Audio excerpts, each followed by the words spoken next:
नमस्कार फ्रेंड्स, स्वागत करुच्चे गोटे नुआ वीडियो को। आज वीडियो आम देखा आयुष्मान योजना रे जो केवाईसी होउची सेटा कौन सेटा को मान करिया दरकार कोठी जाइकी करिवे तापय केते पैसा लागुची चार्जेस लागुची केवाईसी न कले आपनकर कौन हबो ए सब सारा केवाईसी डिटेल्स विषय में आज कथा हबा। जो माने कार्ड पाई नांती से माने कौन करिवे, जो माने कार्ड पाई जाइछन्ते से माने केवाईसी कोठी जाई करिवे ए पूरा डिटेल्स आज वीडियो रे आज हम कथा हबा। से वीडियो लास्ट पर्यंत देखंतु, वीडियो जमा भी स्किप करंतु नाही। और जदि आपण आम चैनल टी सब्सक्राइब करना ताल निश्चित सब्सक्राइब करूँ, कारण आपन सब्सक्राइब द्वारा आमको बहुत सारा मोटिवेशन मिलता है। तेज चलते डेरी नक वीडियो स्टार्ट करें। सब प्रथम आम जाना जे आयुष्मान केवाईसी आयुष्मान कार्ड जो केवाईसी होची सेटा कौन प्रथम जाना।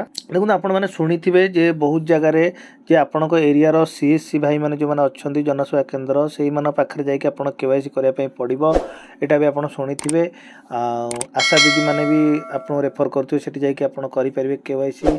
तो मुझे सिंपली गोटे कथा कहवाई चाहूँगी जे आयुष्मान कार्ड किंबा आपंकर जो गोपबंधु जन आरोग्य योजना जो कार्ड अच्छी जदि आपने से कार्ड पाई ताले केवाईसी करने आपको कौटी जावाक पड़ोनी। ऑनलाइन रे आप डायरेक्ट चाहिए भी बेनिफिशियरी निजे बेनिफिशियरी हिसाब से ओटीपी देके आप केवाईसी करें।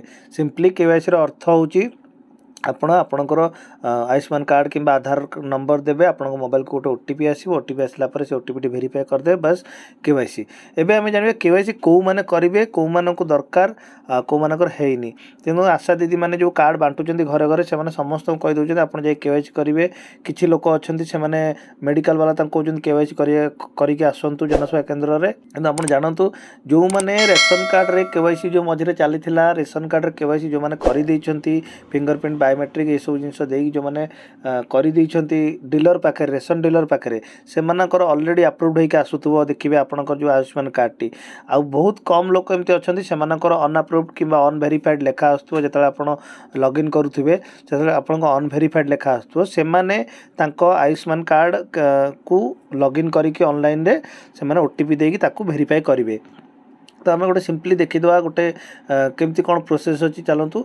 सब प्रथम आप गूगल रे टाइप करेंगे PMJAY टाइप कलापर देखो फ्रंट रे आपको PMJAY बेनिफिशियरी पोर्टाल ये आसुव। ये क्लिक करेंगे। ये क्लिक कलापर आपन को ऑफिशियल वेबसाइट को रिडायरेक्ट हो। ये देखो आपन को बेनिफिशियरी और ऑपरेटर दुईटा ऑप्शन अच्छी। तो आपड़ ये किसी ना बेनिफिशियरी क्लिक रही देवे। तापर ये कैप्चा टी फिलअप करेंगे। कैप्चा फिलअप कलापर ये आपंकर मोबाइल नंबर टी एंटर करेंगे जोटा आप यूज कर देन वेरीफाई क्लिक करेंगे। वेरीफाई क्लिक कलापर ये गोटे ओटीपी आप मोबाइल को आसो से ओटीपी टी पकईदेवे। तापर ये कैप्चा क्लिक करेंगे। कैप्चा टाइप कलापर लॉगिन रे क्लिक करेंगे। लॉगिन क्लिक कलापर देखो ये चार्टा ऑप्शन आपको सामने थी स्कीम स्टेट सब स्कीम डिस्ट्रिक्ट सर्च वाई थी। तो ये देखो स्कीम आप बहुत सारा स्कीम अच्छी आप PMJAY रही देवे। सेकेंड आपंकर स्टेट टी सिलेक्ट करेंगे। तापर सब स्कीम रे देखो दुईटा ऑप्शन अच्छी। यही दुईटा ऑप्शन हूँ आमर ओडिशा बर्तमान दुईटा स्कीम चली। गोटे प्रधानमंत्री जन आरोग्य योजना आ गोटे हूँ गोपबंधु जन आरोग्य योजना। तो गोपबंधु जन आरोग्य योजना किसी लोक अलरेडी इनक्लूड अच्छा आ प्रधानमंत्री जन आरोग्य योजना किसी लोक इनक्लूड अच्छा से दुईटा स्कीम देती आपण ना हुए तो प्रधानमंत्री जन आरोग्य योजना थाईपे ना आपण ना स्टेट स्कीम थाईपे। तो प्रथम आम PMJAY रे क्लिक करवा आधार नंबर दे सर्च करवा। जदि ये आपंकर न सर्च रे न बाहर आपण ना ताल आप स्टेट स्कीम देकी नेक्स्ट रे आउ थे सर्च करेंगे। तो मुझे PMJAY रे क्लिक करुच्ची। तापर ये डिस्ट्रिक्ट आम सिलेक्ट करवा। डिस्ट्रिक्ट सिलेक्ट कला सर्च बाय देखो तीन ऑप्शन अच्छे आधार फैमिली आईडी PMJAY आईडी। तो बहुत लोक दुईटा जिन न फैमिली आईडी PMJAY आईडी। तो आम आधार नंबर देकी सर्च करवा। तो आधार नंबर देलापर मुझे मो आधार नंबर टी पकई दूची। तापर ये कैप्चा टी फिल कर दूची। कैप्चा फिल करके सर्च रे क्लिक करवा। देखो जो सर्च रे क्लिक कली ये तीनटा मोर रेशन कार्ड जो ना तीनटा अच्छी से तीनटा ना अलरेडी आसीगला। ये देखो KYC स्टाटस ये देखो सब जाक भेरीफाइड अच्छी। ताने अलरेडी मोर यहाँ KYC भेरीफाइड अच्छी। ये मत KYC करवा दरकार नहीं। तो ये आप स्टाटस टी एमती देखिपारे। जो मानकर ये अनभेरीफाइड देखा से कौन करेंगे ये आरी भितर ही आपन को KYC ऑप्शन अच्छी। KYC ऑप्शन है आपको चारिटी ऑप्शन देखेबो। जेहेतु यहाँ मोर अलरेडी KYC हो आपको वीडियो देखे पारनी कि आपण मैंने लॉगिन करेंगे जो KYC आपन को ऑप्शन ये देखेब चारिटी ऑप्शन देखेब फिंगरप्रिंट ओटीपी फेस एवं आईरिस। ଆପଣ ପାଖରେ ଯେହେତୁ ମୋବାଇଲ୍ ନମ୍ବର ଅଛି ଲିଙ୍କ୍ ଅଛି ମୋବାଇଲ୍ ନମ୍ବର ଲିଙ୍କ୍ ଥିଲା ପରେ ଆପଣ ସେଠି ରିଡୁ କେୱାଇସିରେ କ୍ଲିକ୍ କରିବେ କ୍ଲିକ୍ କଲା ପରେ ଆପଣଙ୍କର ଏଠି ଭେରିଫାଇ ବି ହେଇଯିବ ତାପରେ ସିମ୍ପଲି ଆପଣ ଏଠି ଚାହିଁଲେ ଡାଉନଲୋଡ଼ କରିପାରିବେ ତ ଏଠି ଦେଖନ୍ତୁ ମୁଁ ଡାଉନଲୋଡ଼ କଲା ପରେ ଏଠି ଆପଣଙ୍କ ଆଧାର ନମ୍ବର ଏଠି ଭେରିଫାଇ କ୍ଲିକ୍ କରିବେ ଭେରିଫାଇ କ୍ଲିକ୍ କଲା ପରେ ଆପଣ ମୋବାଇଲ୍ ଏଠି ଡିକ୍ଲାରେସନ୍ ଅନ୍ କରିକି ଆଲାଉ କରିବେ ଦେନ୍ ଦୁଇଟା OTP ଯିବ ଗୋଟେ ବେନିଫିସିଆରୀ आधार ओटीपी गोटे बेनिफिशियरी मोबाइल ओटीपी तो दुईटा ओटीपी आप मोबाइल को जीव ये ठीक से पकेबे दुईटा ओटीपी दुईटा ओटीपी पकेला आप ऑथेंटिकेट क्लिक करेंगे ऑथेंटिकेट क्लिक कलापर देखो आप सामने ये तीन टा कार्ड डाउनलोड पर ऑप्शन अच्छे ये सिंपली क्लिक करके आउ थे ऑथेंटिकेशन ये करेंगे ऑथेंटिकेशन आधार ओटीपी दे कलापर आपंकर कार्डटी डाउनलोड हम चाहिए आप कार्ड को डाउनलोड करेंगे ना सिंपली जदि आप केवाईसी कन्फर्म नहांती मोर आपंकर केवाईसी हैनी बोले आप कन्फर्म नहांती ताले ऊपर देखो रीडू ई केवाईसी बोले गोटे ऑप्शन अच्छी से भी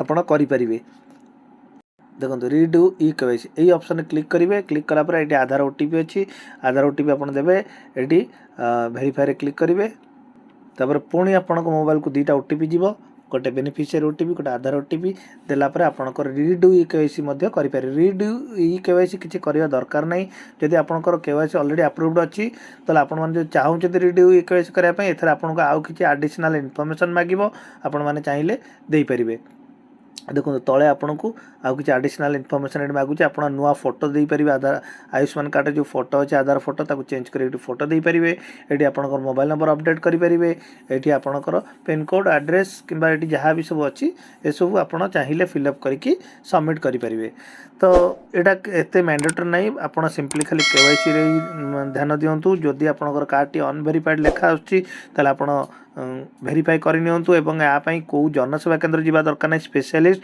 आपड़ निज मोबाइल जेकोसी जगार बसी करेंगे यहाँ भी आप शुणुवे जो एरिया जो जनसेवा केन्द्र को दिखाई से जनसेवा केन्द्र ही करेंगे सेमती ना वो आशा दीदी मानू कहीदे आप जनसेवा केन्द्र जाऊँ से जनसेवा केन्द्र जातु सेमती आपंकर मैंडेटरी ना आप घरे भी चाहिए बसिक निजे केवाईसी करेंगे मेडिकल वाला भी समस्ते जिन करेंगे किंतु कहीं भी चाहूना कहीं किए क्या समय दब से आप जदि हैरान होती ताले निजे निजे लॉगिन करके बहुत इजी प्रोसेस अच्छी निजे निजे लॉगिन कर दिंतु या जनसेवा केन्द्र में भी किसी कौन जगार पैसा दवा दरकार नहीं पूरा फ्री रे होची जिनस तो मो वीडियो बनार कारण थिला या जे बहुत लोग केवाईसी को लेकिन बहुत कन्फ्यूज्ड अच्छा जे केवाईसी कले कौन हम न कले कौन हम या बहुत जनसेवा केन्द्र वाला बहुत पैसा भी चार्ज करुँच तो आपण मानक अवेयर करार थिला गोटे मोर गोटे उद्देश्य से आपको जब वीडियोटी भल लगी ताले वीडियोटी निश्चिंत सांग सहित शेयर करेंगे पुणी देखा गोटे एमती इनफॉर्मेटिव वीडियो से पर्यंत रोची जय जगन्नाथ जय हिंद।